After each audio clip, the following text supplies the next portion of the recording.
কারণ আমাদের সমাজের মধ্যে এরকম বুদ্ধিজীবী অনেক রয়েছে যাদের ছেলে এবং মেয়েকে তারা শিক্ষিত করে, এরকম শিক্ষিত তৈরি করে।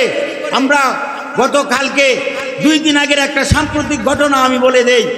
একজন কবি, আমাদের নেত্রকোনা জেলার একজন বড় একজন কবি, উনি মারা গেছেন। আজকে খবরে দেখলাম উনি যে মারা গেছেন, মারা যাওয়ার ঘটনা হলো উনি ওয়াশরুমে গিয়ে পড়ে মারা গেছেন। দেখেন, অত বড় কবি, যিনি কোরআন এবং হাদিস রিসার্চ করে উনি কবি হয় নাই, উনি কবি হয়েছেন দুনিয়াবি যে জ্ঞান অর্জন রয়েছে, দুনিয়াবি শিক্ষায় শিক্ষিত হয়ে উনি কবি হয়েছেন। কিন্তু আজকে যদি কোরআন এবং হাদিসকে যদি গবেষণা করে উনি যদি দার্শনিক হতো, তাফসীরবিদ হতো, আল্লাহ না করুক, এই উসিলায় আল্লাহ ওনাকে জান্নাত দিতে পারতো। বলেন ঠিক কি ঠিক না? আমাদের সমাজের মধ্যে এরকম অনেক বুদ্ধিজীবী রয়েছে যাদের সন্তানকে তারা এমন শিক্ষায় শিক্ষিত করে, রে বাবা, ইঞ্জিনিয়ার বানা, ডাক্তার বানা, ব্যারিস্টার বানান, কিন্তু সন্তান মাতা পিতা যখন মারা যায়, সন্তান মাতা পিতার জন্য দোয়া করবে এই শিক্ষা পর্যন্ত দেয় না।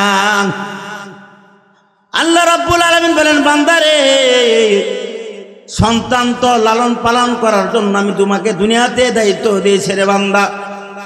সন্তান কি খাবে, সন্তান কি রিজিক অন্বেষণ করবে, সেটা তোমার দায়িত্ব না। প্রকৃতপক্ষে গার্জিয়ান, প্রকৃতপক্ষে পিতামাতা তারা যাদের সন্তানকে তারা কোরআন এবং হাদিসের শিক্ষায় শিক্ষিত করে। কারণ আমাদের সমাজের মধ্যে মানুষের মেন্টালিটি প্রবলেম এরকম হয়েছে, মানুষে মনে করে যারা মাদ্রাসা শিক্ষায় শিক্ষিত করে তারা হয়তো বা এই দুনিয়ার মধ্যে অপদার্থ, তারা এই সমাজের মধ্যে চলার মতো কোনো যোগ্যতা রাখে না। প্রিয় ভাই ও বন্ধুগণ, এই চাচা, বাবা, আপনাকে হাতে পায়ে ধরে বলি, বাবা, আমরা যারা মাদ্রাসায় পড়ি, আমরা যারা মাদ্রাসায় পড়াই, আল্লাহর কসম, দুনিয়ার কোনো লালসার জন্য, দুনিয়ার কোনো লাভের জন্য আমরা মাদ্রাসায় পড়ি না, দুনিয়ার কোনো ফায়দার জন্য মাদ্রাসা পড়ে না। বাজান, আল্লাহ রব্বুল আলামিন যে কোরআনে বলেছেন, ওয়ামা খালাকাতুল জিন্না ওয়াল ইনস ইল্লা লিয়াবুদুন, আল্লাহ রব্বুল আলামিন এই দুনিয়ার মধ্যে আল্লাহ জিন এবং ইনসানকে ওনার ইবাদত করার জন্য পাঠাইছেন। বাজান, আমরা মুসলমান হয়েছি, কোরআন আমাদেরকে বিশ্বাস করতে হবে। কোরআনকে বিশ্বাস না করলে আমাদের ঈমান থাকবে না। আর কোরআনের মধ্যে আছে আল্লাহ রব্বুল আলামিন একমাত্র আল্লাহর ইবাদত করার জন্য সৃষ্টি করেছেন। সেই হিসাবে আমাদের মাতা পিতা আমাদের মাদ্রাসায় পড়েছেন, দিনী প্রতিষ্ঠানে পড়াশোনার জন্য করেছেন, যাতে কাল হাসরের ময়দানে আমার পিতামাতা এই সন্তানকে নিয়ে হাজির দিতে পারে, এই আল্লাহ, দুনিয়াতে আমি ওইরকম ইবাদত করতে পারি না, ইবাদত করলে হয়তো আমি কোরআন হাদিস জানি না, এ আল্লাহ, আমি আমার সন্তানকে কাল হাসরের ময়দানের উসিলা হিসেবে আমি রাখলাম। আর আমাদের সমাজে এরকম মানুষ আছে যে সমাজের মানুষ আমরা মনে করি যারা মাদ্রাসায় লেখাপড়া করে তারা কোনো শিক্ষায় শিক্ষিত না। কিন্তু একটা কথা স্পষ্ট, আজও পর্যন্ত, এই পর্যন্ত বৃদ্ধাশ্রমে যারা গিয়েছে এরকম ইতিহাস নাই যে ছাত্রদেরকে, সন্তানদেরকে লেখাপড়া করাইছে, সন্তানরা আলেম হওয়ার পরে, হাফেজ হওয়ার পরে তার পিতামাতাকে বৃদ্ধাশ্রমে দিয়েছে। এইরকম ইতিহাস এখন বাংলার জমিনে হয় নাই। কিন্তু শত শত হাজার হাজার ঘটনা আছে, ছেলেকে ডাক্তার বানিয়েছে, ইঞ্জিনিয়ার বানিয়েছে, দেশের বাইরে লেখাপড়া করে সুশিক্ষায় শিক্ষিত বানিয়ে বিদেশ ভ্রমণ করাইছে। কিন্তু এখন ছেলে বড় মস্ত বড় শিক্ষিত হয়েছে, মাতা পিতাকে লালন পালন করার মতো এখন সন্তানের সময় নাই। বলেন ঠিক কি ঠিক না? মাতা পিতাকে এই জন্য বৃদ্ধাশ্রমে রাখতে হয়। মাতা পিতার কষ্ট ভালো লাগে না, মাতা পিতাকে সেবা করানোর জন্য আলাদা চাকর চাকরানি রাখে, সন্তানের সময় নাই। কেমন শিক্ষায় শিক্ষিত করছেন? এই জন্য কবি বলেছেন, একই হাম সব মুসাফির হাই ওয়াহি আখির ঠিকানা, কুই আগে রওয়ানা গাই কুই পিছে রওয়ানা। যে আমরা যদি আমাদের মাতার মগজের মধ্যে এই জিনিসটা যদি কাজ করতো যে দুনিয়াতে অল্প কয়েকদিনের জন্য আসছি, আমার সন্তানকে যদি এমন শিক্ষায় শিক্ষিত করি যে সন্তান মারা যাওয়ার পরে আমার জন্য দোয়া করতে পারবে না, আমার জন্য কোরআন তেলাওয়াত করতে পারবে না, আদর্শের শিক্ষায় শিক্ষিত বানাইতে পারলাম না, এই সন্তান দিয়ে লাভ কি? এই জন্য আজকে মার্কাজুত তালিম আল ইসলামী মাদ্রাসার মতো যেগুলো প্রতিষ্ঠান রয়েছে, বাজান যারা মাদ্রাসায় পড়ে বা পড়া, যদি আপনি কোরআনকে বিশ্বাস করেন, হাদিসকে যদি বিশ্বাস করেন, রাসূল সাল্লাল্লাহু আলাইহি সাল্লাম হাদিসের মধ্যে বলেছেন, খায়রুকুম মান তাআল্লামাল কুরআনা ওয়া আল্লামা, তোমাদের মধ্যে সর্বোত্তম তারাই যারা কোরআন পড়ে এবং পড়ে। বলেন সুবহানাল্লাহ। আর ওয়াজের দরকার নাই। আজকে এই 7 তারিখের মধ্যে কত বড় ভাগ্যবান আপনারা যারা যাওয়ার সময় কোরআনের তেলাওয়াত শুনেন, আসার সময় কোরআনের তেলাওয়াত শুনেন। এইরকম ভাগ্যবান মানুষ কয়জন হইতে পারে বলেন? আর সমাজের মধ্যে অনেক বুদ্ধিজীবী আছে, সমালোচনা করে। কি করে? সমালোচনা করে। বাজান, সমালোচনা কয়দিন করবেন? এই দুনিয়া কি চিরস্থায়ী না অস্থায়ী বলেন? চিরস্থায়ী কেউ থাকতে পারছে? এই দুনিয়া চিরস্থায়ী জায়গা না। আপনার কথার দ্বারা যদি একটা দ্বীনি প্রতিষ্ঠান, আপনার আচরণের দ্বারা যদি একটা দ্বীনি প্রতিষ্ঠান, আপনার একটু অর্থনৈতিকের জন্য, বুদ্ধির জন্য যদি একটা দ্বীনি প্রতিষ্ঠান যদি আজকে এরকম উন্নতি হয়, লেখাপড়ার মান উন্নয়ন হয়, কাল হাসরের ময়দানে যদি আপনার কোনো প্রকার সওয়াব না থাকে, এই উসিলাতেও কাল হাসরের ময়দানে আল্লাহ আপনাকে জান্নাতের ব্যবস্থা করতে পারেন। সুবহানাল্লাহ। এই জন্য দুনিয়া আমরা যা কিছু করি, দুনিয়াতে যা কিছু করি, আমাদের মাথার মগজের মধ্যে কাজ করতে হবে যে দুনিয়াতে তো আমরা চিরস্থায়ীর জন্য আছি না। আল্লাহ রাব্বুল আলামিন পবিত্র কোরআনুল কারীমের মধ্যে অন্যত্র জায়গার মধ্যে ইরশাদ করেছেন, ওয়ামা খালাকতুল জিন্না ওয়াল ইনসা ইল্লা লিয়াবুদুন, আমি মানব এবং দানব জাতিকে, জিন এবং ইনসানকে অনর্থক সৃষ্টি করি না, আমি আল্লাহ রাব্বুল আলামিনের দাসত্ব করার জন্য সৃষ্টি করেছি। আমি আল্লাহ রাব্বুল আলামিন বান্দা বান্দির ইনসাফ দেখি, তাকায়া দেখি, আমার বান্দা এবং আমার বান্দি দুনিয়াতে কত কিছু দেখে, কত মালিক দেখে, ওই জায়গা থেকে শিক্ষা নিতে পারে না। আমার বান্দা এবং বান্দি কি দেখে না? তার ঘরের মধ্যে একটা বিড়াল পালন করে, তার বাড়ির মধ্যে একটা কুকুর পালন করে। বলেন ঠিক কি ঠিক না? আমার বান্দা এবং বান্দি যখন সে খানা খায়, খানা খাওয়ার জন্য এই কুকুরকে কিন্তু আলাদা প্লেটের কোনো ব্যবস্থা করা হয় নাই। তো মাছের বড় টুকরাটা এই কুকুরকে দেওয়া হয় নাই, তাদের মতো মাংসের বড় টুকরোটা দেওয়া হয় নাই। তারা খানা খাওয়ার পরে যে জুটাটা ছিল, যে ময়লাটা ছিল, ওই ময়লাটা ওই কুকুরটাকে দেয়। আমার বান্দা এবং বান্দি তারা কি তাকায়া দেখে নাই? ওই কুকুরটা ওই ময়লাগুলা কাঁটাগুলা খানা খাওয়ার পর ওই কুকুরটা তার মনিবকে, বাড়ির মালিককে কত সাপোর্ট করে, কত মানে। আরে বাড়ির মালিক যখন বাজার থেকে রাত্রে 9টা 10টার সময় আসে, ওই কুকুরটা তার মনিবকে অনেক দূর থেকে নিয়ে আসে, আগুয়ে নিয়ে আসে। বলেন ঠিক কি ঠিক না? আমার আল্লাহ রাব্বুল আলামিন বলেন, হে বান্দা, দুনিয়াতে তোমাকে এত নাজ নেমত খাওয়াইলাম, এত ভালো কিছু খাওয়াইলাম, বান্দা, তুমি কি ওই কুকুর থেকে তুমি কি শিক্ষা নিতে পারো না? আল্লাহ রাব্বুল আলামিন বলেন, বান্দাকে আমি এত নাজ নেমত খাওয়াইলাম, নাজ নেমত খাওয়ানোর পর আমার বান্দা যখন শুকরিয়া আদায় না করে, অকৃতজ্ঞতা করে, কাল হাসরের ময়দানে ওই বান্দা জাহান্নামের সর্বশেষ আশিনে চলে যাবে। আমার আল্লাহ বলে, বান্দা কি দেখে নাই? তার বাড়ির মধ্যে ছোট ছোট কয়েকটি মুরগির বাচ্চাকে রেখে, তার নতুন বিবাহ করাইছে ছেলেকে, ওই বিবাহের বাড়ি থেকে মেহমান আসছে, বাড়িতে অনেক দূরে বাজার, কোনো কিছু আনতে পারে নাই। আমার বান্দা কি তাকে দেখে নাই? তার আত্মীয়কে খাওয়ানোর জন্য বড় মুরগিটা জবাই করে খাওয়াইছে। ছোট ছোট বাচ্চাগুলা আল্লাহ আল্লাহ কয়ে কান্দে, আম্মা আম্মা কয়ে কান্দে। এই ভাষা কিন্তু আমরা বুঝি না। ওই যে বড় মুরগিটা বলে, বাচ্চা তোরা কান্না করিস না রে, আমাদেরকে তো সৃষ্টি করছে আল্লাহর বান্দা মাখলুকের সেবা করার জন্য। বান্দা আমাদেরকে খাবে, আল্লাহর ইবাদত করবে, আল্লাহ এই পর্যন্তই আমাদেরকে রাখেছেন। আল্লাহ বলেন, বান্দা তোকে আমি এত নাজ নেমত খাওয়াইলাম, এত নাজ নেমত খাওয়ানোর পর বান্দা তুই কেমনে আমাকে বললে থাকলে, তুই কেমনে আমার ইবাদত করলি না। শুধু তাই না,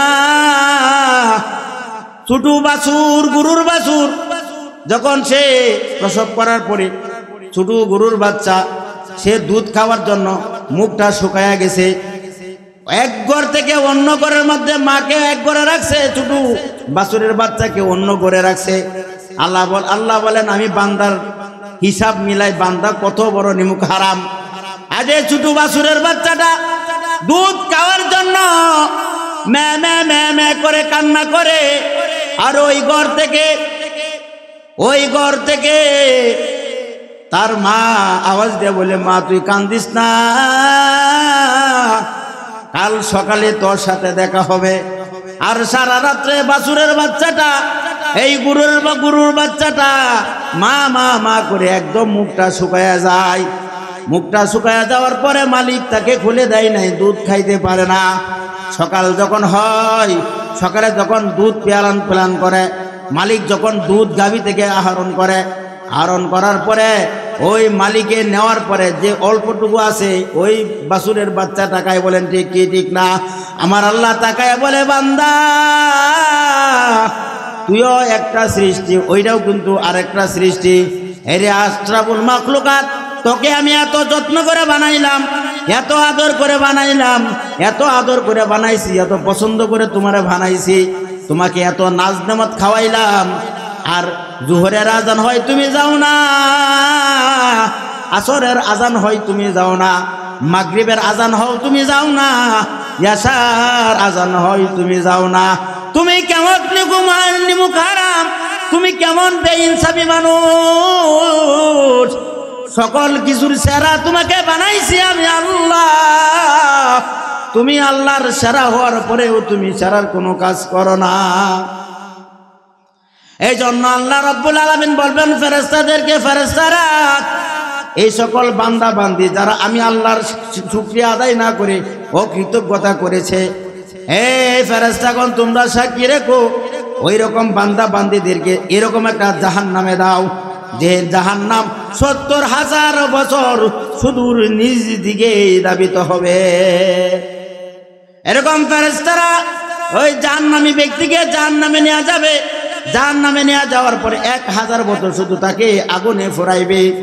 আগুনে ফোরাইতে এরকম আগুন হবে, কালো কালার হয়ে যাবে আগুনটা। আল্লাহ বলবে, বান্দা, এই ফেরেশতাগণ আমার বান্দা যে নাকি জাহান্নামে গেছে তার অবস্থা কি হয়েছে? আল্লাহ, আগুনের রং তো এখন আগুন নাই, এখন তো এটা অন্যরকম কালার হয়ে গেছে। না, তা হবে না, ওই রকম নিমুখ হারাম বান্দাকে আরো বেশি কষ্ট দেও।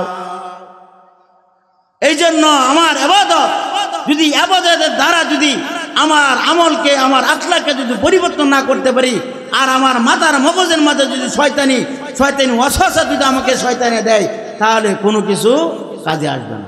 কাজে আসবে বলেন? এই দুনিয়ার এই টেকনিক্যালি বুদ্ধি আর এই বাটপারি চিন্তা ভাবনা আমাকে হাসরের ময়দান আমাকে ছাড় দিবে না। আল্লাহ ছাড় দিবে নাকি? আল্লাহ আমাকে কখনোই ছাড়বে না। কারণ যদি আল্লাহর যদি কাজ না করি, আগার কাহি কেদর জান্নাত রসিদি, আগার কাহি কেদর জান্নাত রসিদি, তরিকায়ে মোহাম্মদ কুন জিন্দেগি, তরিকায়ে মোহাম্মদ কুন জিন্দেগি। আমরা জান্নাতে যেতে চাই, আমাদের মনে যদি জান্নাতে যাওয়ার যদি স্বপ্ন থাকে, জনাবে মোহাম্মদ সাল্লাল্লাহু আলাইহি সাল্লাম যেভাবে জিন্দেগি স্থাপন করেছেন, যেভাবে জিন্দেগি যাপন করেছিলেন, ওই রকম জিন্দেগি কিন্তু আমাদেরও করতে হবে। বলেন ঠিক কি ঠিক না? আর আমাদের জীবনের জিন্দেগি যদি ইহুদি খ্রিস্টানের মতো হয়, তাহলে আমরা জান্নাতের আশা কেমনে করে বলে? বলেন ঠিক কি ঠিক না? আমাদের চলাফেরা যদি সাহাবায়ে কেরামের জিন্দেগির মতো না হয়, আমরা কিভাবে জান্নাতে যেতে পারি? আগার কাগি কেদর জান্নাত রসিদি, ইবাদত কুন ইবাদি। আমার বয়স 20 বছর হলো, আমি ইবাদত করি না। আমি চিন্তা করতেছি আমার বয়স 40 বছর হবে, তারপর আমি ইবাদতে মগ্ন থাকব। এই বান্দা এবং বান্দি ভাই ও বন্ধুগণ, তোমার কাছে কে খবর দিল তুমি 20 বছর পড়ার পর তুমি 30 বছর 40 বছর বাঁচবে? তুমি কি এ খবর জানো না? পিতার আগে সন্তান দুনিয়া থেকে চলে যাইতেছে, বড় ভাইয়ের আগে ছোট ভাই চলে যাইতেছে। তুমি কিসের আশায় বসে রয়েছো? আল্লাহ বলে ফিরো বান্দা ফিরো। তুমি যত প্রকার গুনাহ করেছ, যত প্রকার পাপ করেছ, আমি আল্লাহর কাছে, আমি রহিমের কাছে, আমি গফুর রহিমের কাছে তুমি মাফ চাও। আমি তোমার সকল জিন্দেগির গুনাহ খাতা মাফ করে দিব। কারণ আল্লাহ বান্দাকে জাহান্নামে যাওয়ার জন্য তৈরি করে নাই। আল্লাহ বান্দাকে জান্নাত দিবে। আল্লাহ উসিলা খুঁজবে শুধু বান্দাকে জান্নাত দেওয়ার জন্য। আর দুনিয়াতে আমার এত নাজ নামাজ পাওয়ার পর, এত কিছু পাওয়ার পর, এত জ্ঞান থাকার পরেও আমরা জ্ঞানীর মতো না চলে আমরা চলি অজ্ঞানের মতো। বলেন ঠিক কি ঠিক না? এই সমাজ ব্যবস্থা এমন হয়েছে যে সমাজ ব্যবস্থায় আপনি একটা ভালো কথা বলবেন, সমাজের এরকম কিছু মানুষ আছে এটাকে নিয়ে হাস্যকর মনে করে। বলে ঠিক কি ঠিক না? উচিত কথা বলবেন, উচিতের বাত নাই। এরকম আপনাকে মিথ্যাচার করা শুরু করে দিবে। মিথ্যাচার ভরপুর হয়ে গেছে মানুষের অন্তরের মধ্যে। এইরকম খারাপি চিন্তা চেতনা লালিত পালিত করেছে যে চিন্তা ভাবনা তার অন্তরকে নষ্ট করে দিচ্ছে। কারণ রাসূলের আদর্শ আমাদের ভিতরে নাই। সাহাবায়ে আজমাইনদের জিন্দেগি, তাদের যেরকম জিন্দেগি ছিল, জিন্দেগি আমার ব্যক্তি জীবনে ফিট করতে পারি না। অথচ আল্লাহ পাক রব্বুল আলামিন পবিত্র কোরআনের অন্য একটি জায়গার মধ্যে ইরশাদ করেছেন, ইয়া আইয়ুহাল্লাযীনা আমানু দুখুলু ফিস-সিলমি কাফা ওয়া লা তাত্তাবিউ খুতুওয়াতিশ শাইতান। আল্লাহ পাক রব্বুল আলামিন পবিত্র কোরআনুল কারীমে বলেছেন, এই ঈমানদারগণ, তোমরা ইসলামের ভিতরে তোমরা পরিপূর্ণভাবে প্রবেশ করো। পরিপূর্ণ মানে কি? আপনার মেয়ে হলো, মেয়েকে বিবাহ দিতেছেন, এরকম ডিজে গান বাজাইবেন, বক্স বাজাবেন। আপনি নামাজ পড়েন, আপনার বাচ্চাকে নামাজের দাওয়াত দিবেন না। আপনি নিজে নামাজ পড়েন, 5 ওয়াক্ত নামাজ মসজিদের সামনের কাতারে রেখে পড়েন। আর আপনার ঘরে আপনার বিবিকে রেখে আসছেন, বিবিকে এরকম বাজারে গিয়ে আছে, বাজার করে নিয়ে আসে, বন্ধের মধ্যে এরকম গুরু রাখে। এইরকম নামাজি আপনি কাল হাসরের ময়দানে এইরকম নামাজি কোনো কাজে আসবে না। এই জন্য আল্লাহ পাক রব্বুল আলামিন অন্য একটি জায়গার মধ্যে ইরশাদ করেছেন, কু আনফুসাকুম ওয়া আহলুকুম নারা। হে বান্দা, তুমি নিজে বাঁচো, তোমার আহালকে বাঁচাও। তুমি শুধু নিজে বাঁচবা, আহালকে বাঁচাবে না, কাল হাসরের ময়দানে এটারও জবাব দিতে হবে। কারণ আলা কুল্লুকুম রাইন ওয়া কুল্লুকুম মাসউলুন আলা রাইয়াতিহি। কাল হাসরের ময়দানে প্রত্যেকটা অভিভাবককে আল্লাহ জিজ্ঞাসা করবে, হে গার্জিয়ান, হে অভিভাবক, দুনিয়াতে তোমাকে অভিভাবক বানাইছিলাম, তোমার আন্ডারে যারা ছিল, তোমার যারা অধীনে ছিল, অধীনস্থ মানুষদের সাথে তুমি কিরকম আচরণ করছো, তাদেরকে আদর্শের কতটুকু দাওয়াত দিয়েছ? এই পিতামাতা, তোমাকে দুনিয়াতে সন্তান দিয়েছিলাম, সন্তানকে আদর্শে মানুষ গড়তা। আই তুমি মানুষ তো এমন মানুষ গড়ছ যে মানুষ 5 ওয়াক্ত নামাজ কেমনে পড়তে হয়, 4 রাকাত নামাজ কিভাবে সুন্দর করে আদায় পড়তে হয়, সেই খবর তুমি জানো না। তুমি কি সচেতন গার্ডিয়ান? না না না, দুনিয়াতে তুমি সচেতন গার্জিয়ান হতে পারো, কিন্তু আল্লাহর কাছে, আল্লাহ রাসূলের কাছে তোমার মতো মূর্খ আর কেউ হতে পারে। বলে ঠিক কি ঠিক না? আমরা অনেকেই মনে করি যে হুজুররা মনে, উলামায়ে কেরাম মনে বুঝে না। উলামায়ে কেরাম মনে দেশের বুঝা না, বোঝেন না। আপনারা যারা দাঁড়িয়ে আছেন, আমরা কি বেকল মানুষ নাকি? আর যারা এরকম ভাবে শেভ করে তারা বিরাট বিজ্ঞানী। আমরা দেখেছি, আমরা ইতিহাস জানি। এই দেশের মধ্যে যত কিছু হয়, যত সমস্যা হয়, সব সমস্যা হয়েছে নিজের ইমানকে নষ্ট করে যারা বিজাতিদের আচরণ করে তাদের দ্বারা ওইগুলা খারাপ কাজ চলে। বলে ঠিক ঠিক না? আর Islam is the complete code of life. ইসলাম একমাত্র পূর্ণাঙ্গ জীবন ব্যবস্থা। যে ইসলামের মধ্যে রাষ্ট্র ব্যবস্থা আছে, সামাজিক ব্যবস্থা আছে, পারিবারিক জীবন ব্যবস্থা আছে, সকল সেক্টরের মধ্যে ইসলাম রয়েছে। আর আমরা মনে করি ইসলামের মধ্যে মনে এটাই আছে, শুধু নামাজ পড়া আর রোজা রাখা, আর কোনো কিছু না। না না, চিন্তা ভাবনা ভুল। যারা আমরা মাদ্রাসায় ছেলে মেয়েদেরকে পড়াশোনা করাইতেছি, আমি তাদেরকে বলবো, যারা এই মাদ্রাসাতুল তালিম আল ইসলামিয়া মাদ্রাসা, ছোটো ছোটো বাচ্চারা দেখেন, আপনি হাদিস জিজ্ঞেস করেন, তাদেরকে ইংরেজি জিজ্ঞেস করেন, ওরা ইংরেজিতে বক্তৃতা দিতে পারে, এটা আমরা জানেন। ইংরেজিতে বক্তৃতা দিতে পারে, আরবিতে কথা বলতে পারে। এই মাদ্রাসার ছাত্ররা, মারকাজুত তালিম আল ইসলামী মাদ্রাসার ছাত্ররা, বাজান কাল হাসর ময়দানে এই কথা বললে কিন্তু হবে না যে আল্লাহ আমি আমার সন্তানকে বিসিএস ক্যাডার বানাইছি, আমি আমার সন্তানকে ইঞ্জিনিয়ার বানাইছি, আমি আমার সন্তানকে ডাক্তার বানাইছি। এ কথা বললে কিন্তু কাজ হবে না। আল্লাহ পাক রব্বুল আলামিন এই কথা কিন্তু বললে কোনো কাজ হবে না। রাসূল সাল্লাল্লাহু আলাইহি সাল্লাম একমাত্র কন্যা মেয়ে ফাতেমা, যার উপরে জান্নাত ওয়াজিব বলে, ঠিক না? উনার ব্যাপারে কিন্তু আল্লাহ রাসূল বলেছেন ইনকিজিয়ান নাফসিহি মিনান নার, এই ফাতেমা তুমি তোমার নফসকে জাহান্নামের আগুন থেকে বাঁচাও। যে হাসান এবং হুসাইনের আম্মা হযরত আলী রাদিয়াল্লাহু তাআলা আনহুর স্ত্রী হুজুর সাল্লাল্লাহু আলাইহি সাল্লামের মেয়ে ফাতেমা রাদিয়াল্লাহু তাআলা আনহাকে যখন আল্লাহ রাসূল বললেন যে ফাতেমা তুমি তোমার নফসকে জাহান্নামের আগুন থেকে বাঁচাও, বাজান আপনি এবং আমি কি ইবাদত করছি, তাদের কাছে আমাদের ইবাদত কতটুকু আছে? আজকে মেয়ে ফাতেমা যদি, ফাতেমার ব্যাপারে যদি রাসূল সাল্লাল্লাহু আলাইহি সাল্লাম স্পষ্ট ভাষায় বলতে পারে যে তোমার নফসকে জাহান্নামের আগুন থেকে বাঁচাও, সেই জায়গার মধ্যে আপনি সলিমুদ্দিন আর আমি কলিমুদ্দিনের আমল কতটুকু আছে সেটা আমরা নিজেরা বললেই বলতে পারবো। সাহাবাদের জিন্দেগি তো এমন ছিল, আমরা তো আত্মশুদ্ধি করি না। হযরত উমর রাদিয়াল্লাহু তাআলা আনহু মারা যাওয়ার পর ওনাকে যারা গোসল দিয়েছিল, গোসল দেওয়ার সময় উনার পিঠে অনেক দাগ ছিল। তখন যারা গোসল দিতেছে তারা আশ্চর্য হয়েছে যে অত ক্ষমতা ছিল, অর্ধ জাহানের যে বাদশা ছিল উমর, যে উমরে শয়তান উমরকে ভয় পাইতো, ওই উমর রাদিয়াল্লাহু তাআলা নূর পিঠে তো দাগ কেন? এই কথা প্রশ্ন করলো। প্রশ্ন করার পরে উনার ছেলে আব্দুল্লাহ ইবনে উমরকে জিজ্ঞেস করলো, আব্দুল্লাহ ইবনে উমর তোমার আব্বুর পিঠে তো দাগ কেন? তখন সেও জানে না। সে বলল আমি জানি না, কিন্তু আব্বুর একটা ডায়েরি আছে, ওই ডায়েরির মধ্যে সব কিছু উনি লিখে রাখেন। তখন পরিবারের পক্ষ থেকে হযরত উমর রাদিয়াল্লাহু তাআলা আনহুর একটা ডায়েরি, একটা আমলনামা, একটা খাতার মধ্যে অনেক কিছু তিনি লিপিবদ্ধ রাখতেন। ওই যখন নাকি পরিবারের অনুমতি নেওয়া, যখন নাকি ওই ডায়েরি উল্টানো হলো, দেখা হলো, ওই ডায়েরির মধ্যে দেখা হযরত উমর রাদিয়াল্লাহু তাআলা আনহু যিনি অর্ধ জাহানের বাদশা ছিলেন, উমর রাদিয়াল্লাহু তাআলা আনহু সারাদিন উনি কয়টা ভালো কাজ করছেন, কয়টা খারাপ কাজ করছেন, শোয়ার আগে দিয়ে তিনি হিসাব করতেন। যদি ভালো কাজ বেশি হইতো আলহামদুলিল্লাহ বলতেন এবং তিনি আল্লাহর শুকরিয়া আদায় করতেন। ও ভাই, ও বন্ধুগণ, আপনারা জেনে রাখেন যেদিন উমর রাদিয়াল্লাহু তাআলা আনহুর যখন নাকি আমলনামা ভালোর চেয়ে খারাপ ওনার দৃষ্টিতে বেশি হয়ে গেছে, হযরত উমর রাদিয়াল্লাহু তাআলা আনহু নিজের শরীরে নিজেই চাবুক দিয়ে আঘাত করতেন। এই শিক্ষা সাহাবায়ে কেরামের জিন্দেগি আমাদের স্থাপন করতে হবে। কার্ল মার্কস, আব্রাহিম লিঙ্কনের জিন্দেগি তালাশ করলে হবে না।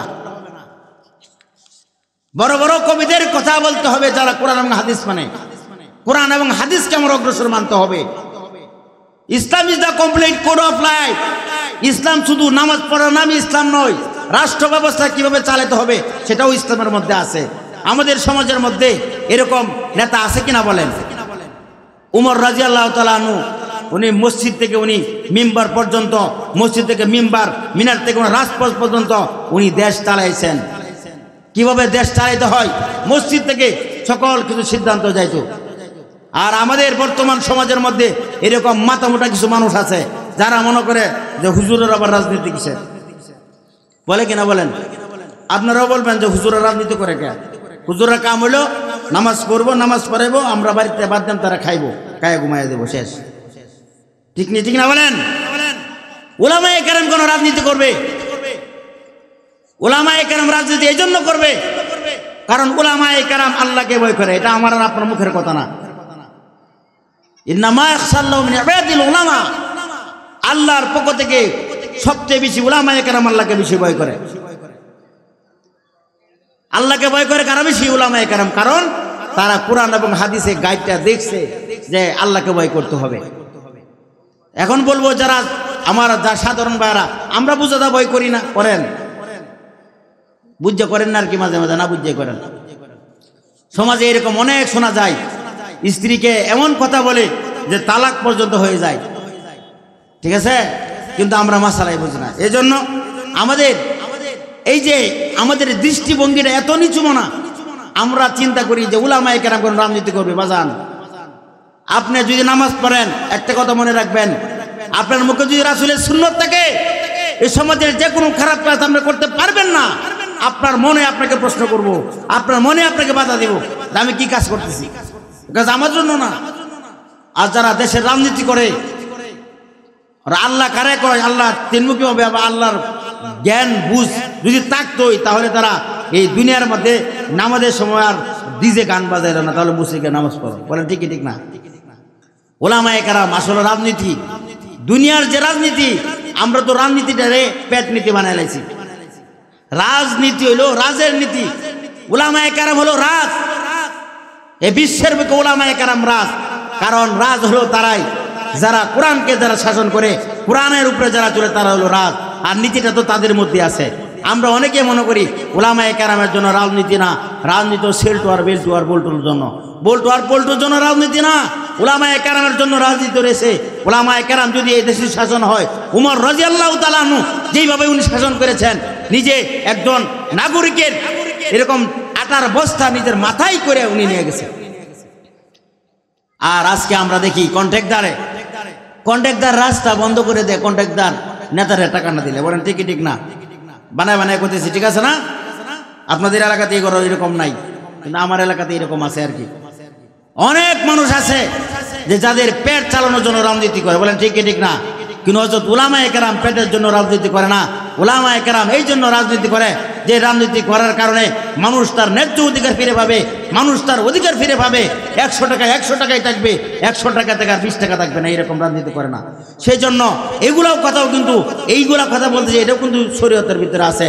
কারণ আল্লাহ পাক রব্বুল আলামিন বলেছেন, উদখুলু ফিস সিলমি কাফা, হে ঈমানদারগণ তোমরা ইসলামের ভিতরে পরিপূর্ণভাবে প্রবেশ করো। সারা জীবন নামাজ পড়ছো, 5 ওয়াক্ত নামাজ পড়ো, চিল্লা লাগাইছো, আলেমুনা বানাইছো, নামাজ পড়ো, সব কিছু করো। যখন ভোটের সময় হয় তখন ওই সোল্টু আর বল্টু রেখে ভোট দাও। আর এই সোল্টু বল্টু ভোটে নির্বাচিত হইয়া ওই রাস্তার মধ্যে 20 লাখ টাকার কাজ 4 লাখ টাকা দিয়ে কইরা বাড়ি 16 লাখ টাকা গায়েব করে লাইছে। বলেন ঠিক ঠিক না? কাল হাসর ময়দানে এর জবাব দিতে হবে আপনাকে, এর জবাব দিতে হবে। কারণ আল্লাহ পাক রব্বুল আলামিন আমাদেরকে সৃষ্টি করছেন কিসের জন্য? বলেন কিসের জন্য? কিসের জন্য সৃষ্টি করছেন? ইবাদতের জন্য সৃষ্টি করছেন। আমরা যদি আমাদের ইবাদত গুলা যদি আল্লাহর অনুসরণ না করে যদি আমরা আব্রাহিম লিঙ্কনের মতো করি, তাহলে কি আল্লাহ খুশি থাকবো? আল্লাহ পাক রব্বুল আলামিন বলেন, ওমা খালাকতুল জিন্না ওয়াল ইনসা ইল্লা লিয়াবুদুন, আমি মানব এবং দানব জাতিকে সৃষ্টি করি না, একমাত্র আমি আল্লাহর ইবাদত করার জন্য সৃষ্টি করেছি। আমার বান্দা বান্দি কি তারা দেখে না? আমি আল্লাহ রব্বুল আলামিন তাকে এত নাজ নেমত খাওয়াইলাম, এত নাজ নেমত খাওয়ানোর পরে আমার বান্দা কেমনে করে ঘুমায়? আমার বান্দা কেমনে করে ঘুমায়? বলছে আক্ষেপে জীবন মম হয়েছে বিগত, কোনো কিছু করি নাই পাগলেরই মতো।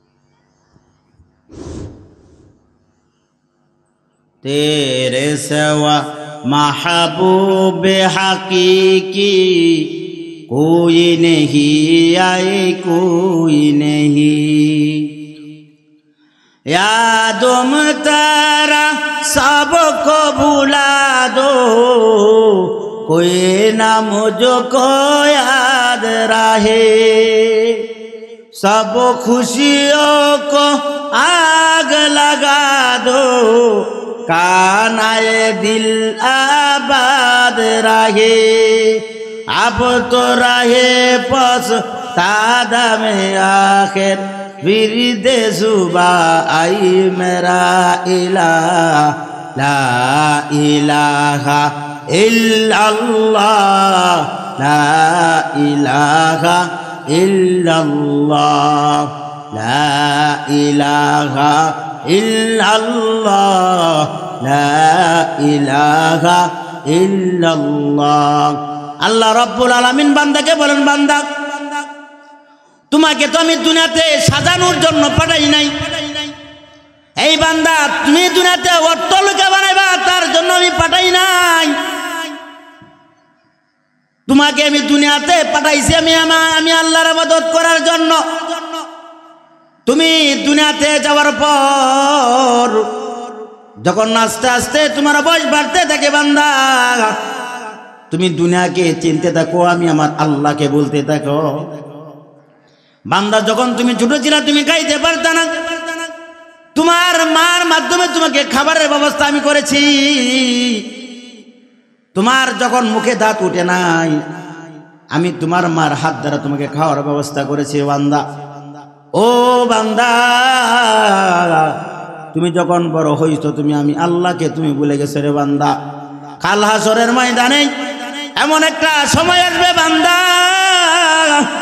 আফসোস করে কোনো লাভ হবে না, আফসোস করে কোনো লাভ হবে না। বলবা আল্লাহ আমাকে আর একটু সময় দাও, আর একটু সময় দাও, আমি দুনিয়াতে যাই, দুনিয়াতে যে আর একটু ইবাদত করি, আমি আর একটু বন্দেগী করি। আল্লাহ আমাকে এরকম তুমি সময় দাও। আল্লাহ বলবে, বান্দারে দুনিয়াতে তো আমি তোমাকে দিয়েছিলাম সময়, এই সময় তো তুমি নষ্ট করে ফেলেছ।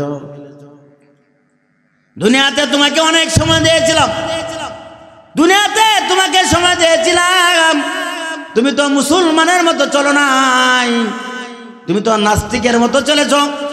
তোমার মাথার মধ্যে এত ব্রেন এত বুদ্ধি দিয়েছিলাম, এই বুদ্ধি তুমি ইসলামের জন্য কাজে আনো নাই, ওই বুদ্ধি তুমি খারাপ কাজে ব্যবহার করেছ। এই বান্দা দুনিয়াতে তুমি কি দেখো নাই, লাইট ওলা লাইট বানাইছে তার টাকার জন্য, প্যান্ডেল ওলা প্যান্ডেল বানাইছে টাকার জন্য, চেয়ার ওলা চেয়ার বানাইছে টাকার জন্য। এত জমিন এত আসমান আমি আল্লাহ সৃষ্টি করেছি, তুমি কি মনে করেছো বান্দা আমি অনর্থক সৃষ্টি করেছি? ওই বান্দারে না না না, আমি আল্লাহ কোনো কিছুই অনর্থক সৃষ্টি করি নাই।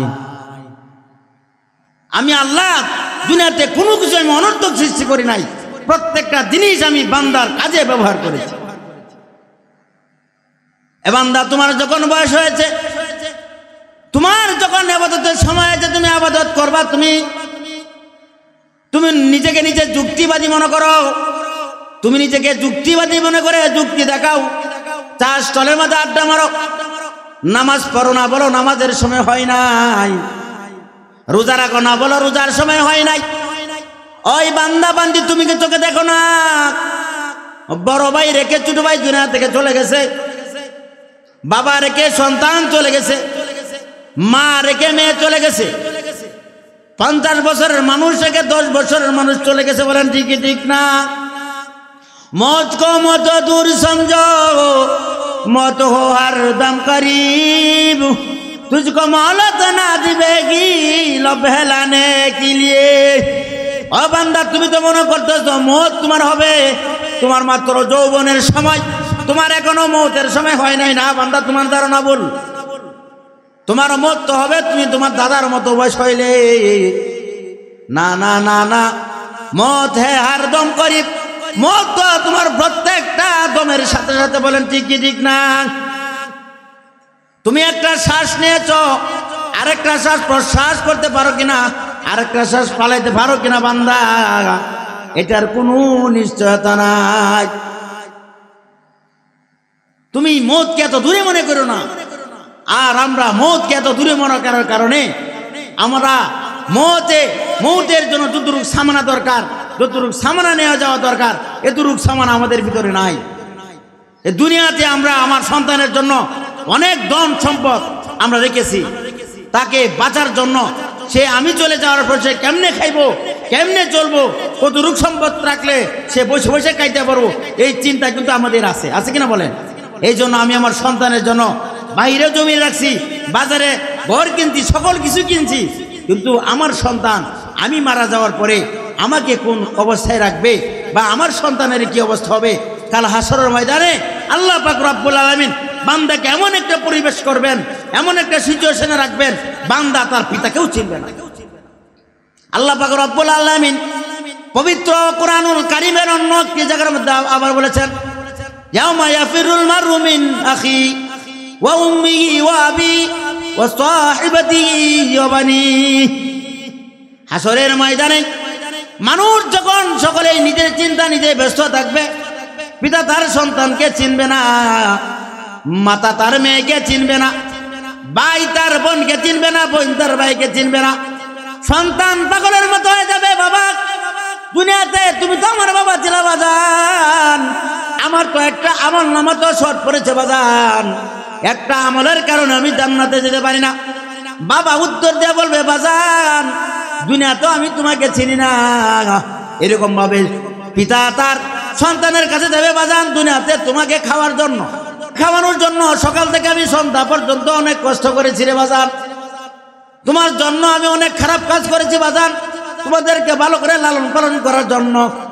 বান্দা বলবে, ওই ছেলে বলবে, না না না না, আমি তো দুনিয়াতে কোনো বাপ ছিল না, কোনো এগুলো ছিল না, আমি তোমাকে চিনি না। এই দিনের জন্য আমরা পাগল হয়ে গেছি, ঠিক আছে?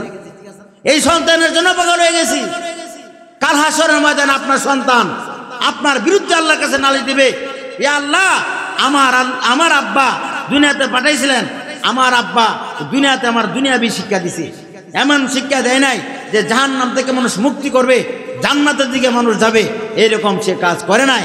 ইয়া আল্লাহ আমাকে যদি জাহান্নামে দিতে চাও, আমি যাওয়ার আগে আমার আব্বা আম্মাকে জাহান্নামে দাও, আমি আব্বা আম্মার বুকের উপরে দিয়ে হাইটে আমি বড় জাহান্নামে দেব। আল্লাহ পাক রব্বুল আলামিন আবার বলেন, আল মাল ওয়াল বানুন জিনাতুল হায়াতিদ দুনিয়া। আল্লাহ রব্বুল আলামিন দুনিয়াতে ধন এবং সম্পদ দুনিয়ার সৌন্দর্যের জন্য বানাইছে। কিসের জন্য? সৌন্দর্যের জন্য বানাইছে। এই প্যান্ডেল না, এই প্যান্ডেলকে সুন্দর করার জন্য দেখেন কতগুলা বেলুন দিয়েছে, কতগুলা লাইট দিয়েছে। লাইট দেওয়ার কারণে এই প্যান্ডেলটা অনেক সুন্দর হয়েছে। আল্লাহ রব্বুল আলামিন দুনিয়াতে আপনাকে আমাকে পালিত করার পরে পীড়িত করার পরে আল্লাহ পাক রব্বুল আলামিন কাউকে ধন সম্পদ দিয়ে পরীক্ষা করাইতেছে, কাউকে গরিব বানায় পরীক্ষা করাইতেছে, কাউকে বেশি বড় লোক বানায় পরীক্ষা করাইতেছে, কাউকে ফকিরের মতো বেশি রেখে পরীক্ষা করাইতেছে। বলেন ঠিক কি ঠিক না? এটা আল্লাহর খেলা সব, হ্যাঁ সব আল্লাহর খেলা। সকালবেলার ধনী রে তুই, ফকির সন্ধ্যাবেলা। সুতরাং মানুষ জন্ম থেকে বড় লোক হয় নাই, জন্ম থেকে কেউ ছোট লোক হয় নাই, আল্লাহ সকলকে সমান তালে বানাইছে। এই জন্য কাল হাসরের ময়দানে আল্লাহর কাছে কি জবাব দিব? আল্লাহর কাছে কি জবাব দিব বাজান? মান আরাফা নাফসাহু ফাকাদ আরাফা রাব্বা। যে ব্যক্তি তার নিজের নফসকে চিনল, সে আল্লাহকেও চিনতে পারবে। বলেন ঠিক ঠিক না? আমি কেমন মানুষ, আমি কয় নম্বর মানুষ, আমি কেমন ইবাদত করি, আমার দ্বারা কি জাহান্নামে যাওয়ার যোগ্য না জান্নাত যাওয়ার যোগ্য, এটা আমাকে এরকম মাপার পাল্লা দেওয়া দরকার নাই বাজান। আমি নিজেই যদি চিন্তা করি সারাদিনে কয়টা ভালো কাজ করেছি, কয়টা খারাপ কাজ করেছি। আমাদের শিক্ষা তো সাহাবায়ে কেরামের জিন্দেগির শিক্ষা। হযরত উমর রাদিয়াল্লাহু তাআলা আনহু যেরকম ভাবে যিনি শিক্ষা দিয়েছেন, উনি অর্ধজাহানের শাসক ছিলেন, বাদশা ছিলেন। উনি মারা যাওয়ার পরে পিঠের মধ্যে যেমন দাগ দিয়েছিল, পিঠের মধ্যে দাগ এই জন্য ছিল যে উনি সারাদিন আমল নামা দেখতেন। যদি ভালো কাজ হইতো ছুপে আপনার নামাজ পড়তেন, আর খারাপ কাজ হইলে উনি নিজের পিঠে নিজেই ব্যত্রাঘাত করতেন। এখান থেকে আমাদের শিক্ষা আছে কিনা বলেন? শিক্ষা আছে কিনা? রাসূল সাল্লাল্লাহু আলাইহি সাল্লামের জিন্দেগির মধ্যে আমাদের শিক্ষা আছে কিনা? রাসূল সাল্লাল্লাহু আলাইহি সাল্লাম মানুষের সামনে এরকম মুসলিম উম্মার সামনে মানুষকে দাওয়াত দিত, কালিমার দাওয়াত দিত। আর আমি এত বছর করেছি মানুষকে দাওয়াত দিব, নিজে নামাজ পড়ি, শুধু নামাজ পড়ি, ঘরের মধ্যে দাওয়াত নাই। বলেন ঠিক ঠিক না? আমি নামাজি কিন্তু আমার ঘরের মধ্যে নামাজের দাওয়াত নাই। আমার ছেলে নামাজ পড়ে না, আমার ছেলেকে কিছুই বলি না, ছেলে বড় হয়ে গেছে। বাজান কাল হাসরের ময়দানে যখন নাকি আপনার সন্তান আপনার বিরুদ্ধে নালিশ দিবে, তখন কিন্তু দুনিয়ার চেয়ে ওটা কিন্তু আরো ভয়াবহ হবে।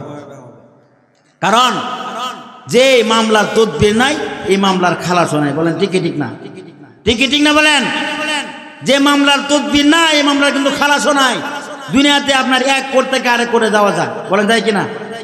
হাইকোর্ট, সুপ্রিম কোর্ট, আরো যত আদালত আছে,